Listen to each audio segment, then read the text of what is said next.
اعوذ باللہ من الشیطان الرجیم بسم اللہ الرحمن الرحیم۔ آج کے حوالے سے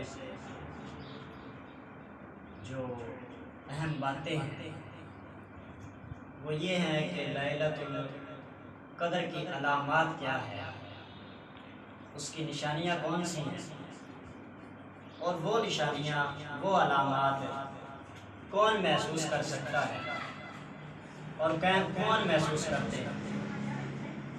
حدیث میں اس رات کی چند علامات مذکور ہیں۔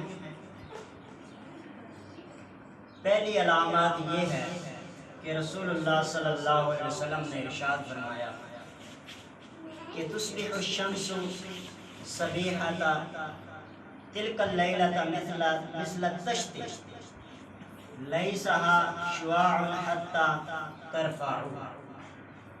فرمایا اس رات کے بعد جو صبح ہوتی ہے اس میں سورج تشت کی طرح نکلتا ہے، جب تک بلندی کو پہنچ جائے اس میں کرنیں نہیں ہیں۔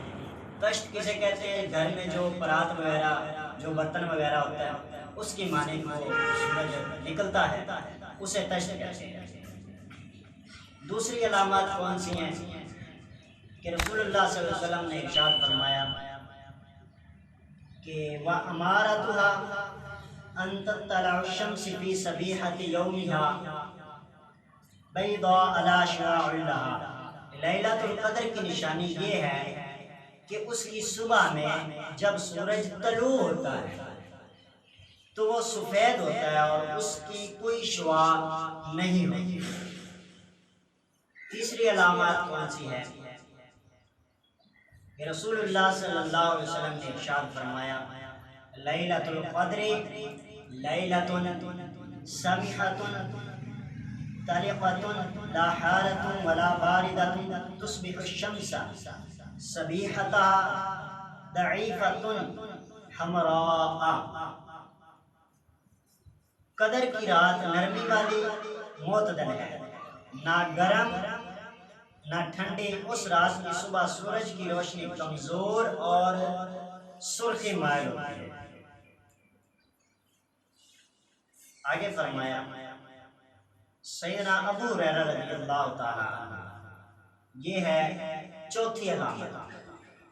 سیدنا ابو ہریرہ رضی اللہ تعالیٰ عنہ سے روایت ہے کہ رسول اللہ نے فرمایا ایکم یذکر حین طلعت القدر وهو مثل شق جفنۃ۔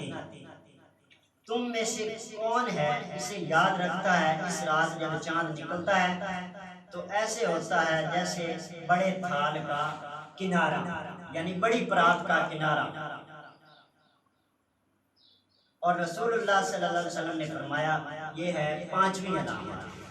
رسول اللہ صلی اللہ علیہ وسلم نے ارشاد فرمایا وَإِنِّي رَأَيْتُ كَأَنِّي أَسْجُدُ فِي طِينٍ وَمَاءٍ، کہ رسول اللہ نے فرمایا میں نے خواب میں اپنے آپ کو دیکھا کہ اس رات مٹی اور پانی کیچڑ میں سجدہ کر رہا تھا۔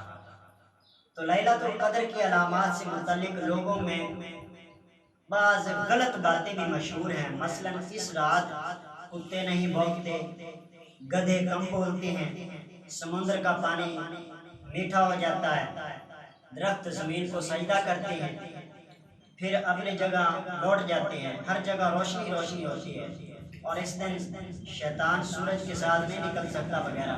یہ سب علامات یہ غلط ہیں، جھوٹ ہے، افواہیں ہیں، ایسا کچھ نہیں ہے۔ جو حدیث کے مطابق علامات بیان کر دی گئی ہیں یہی علامات ہیں، اور یہ علامات وہی محسوس کر سکتے ہیں جو اللہ تبارک و تعالیٰ کے مخلص اور مخلوص بندے ہوں، جو اللہ تعالیٰ کے بہت زیادہ قریب ہوتے ہیں، مخلص ہوتے ہیں، صرف انہیں یہ علامات نظر آ سکتی ہیں۔ تو اسی کے ساتھ میں اجازت چاہوں گا۔ اللہ حافظ۔